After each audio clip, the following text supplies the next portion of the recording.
Good evening, my friends. Listen,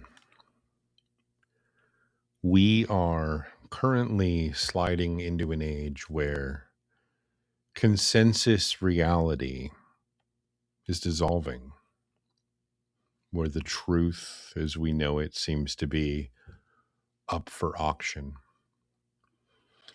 where the old rule books glitch out like dying circuitry.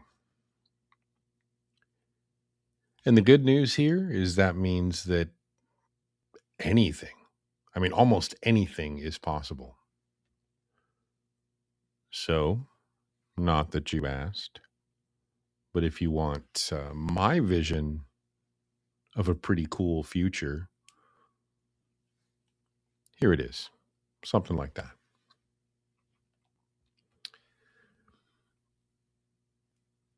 A renegade cohort of literate magicians and warrior poets, people who treat consciousness like a craft, folks rebooting their nervous systems with yoga at dawn or sipping CBD tea like a communion chalice, studying radical theory to see the machine from the outside, training their bodies, training their minds, making art that opens portals, planting community gardens as acts of guerrilla regeneration, digging into the shadow with surgical precision, breaking generational curses at the root. Comparing notes about our last pilgrimage to Nepal or making cosmic drone that sounds like the birth cry of a new aeon. It's not perfect,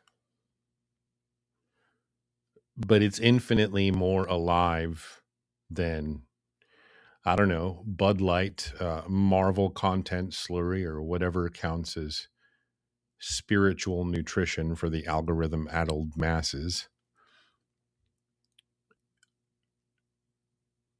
And here's the secret: choose the timeline you want to inhabit and then build it. No permission slip here. Reality has always been a soft technology. So go ahead, build it, get weird with it. Because once you start building your own reality, you notice something beautifully destabilizing. Every act becomes a ritual, every choice becomes a spell. You stop waiting for blessings from the collapsing architectures of the last century, and you take up the quiet, dangerous art of self initiation. You cultivate a mind that can watch its own illusions dissolve without panicking.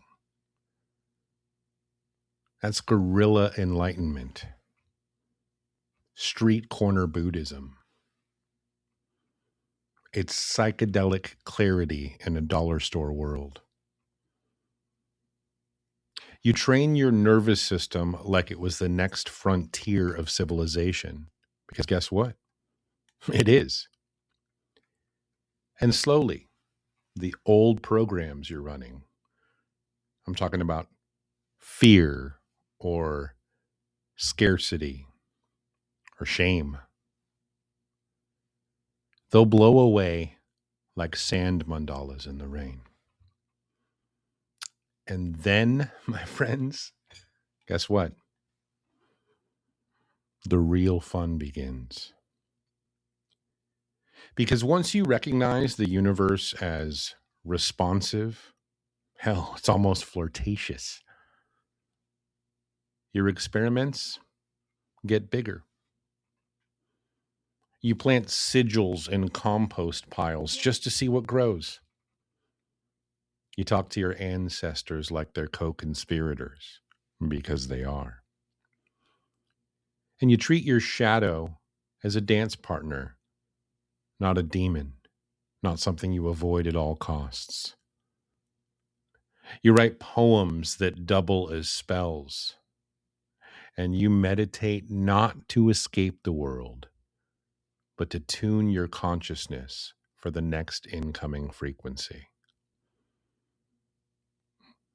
You wield compassion like a laser beam, bending reality more cleanly than anger ever could. And in that wild, lucid moment, you remember what this path has always whispered, that rebellion is not the point. The courage is. And I'm talking about the courage to build a cosmos inside your own rib cage and then walk through the world as if that cosmos, that inner architecture, were as real as gravity. Because, spoiler alert, kids, it is.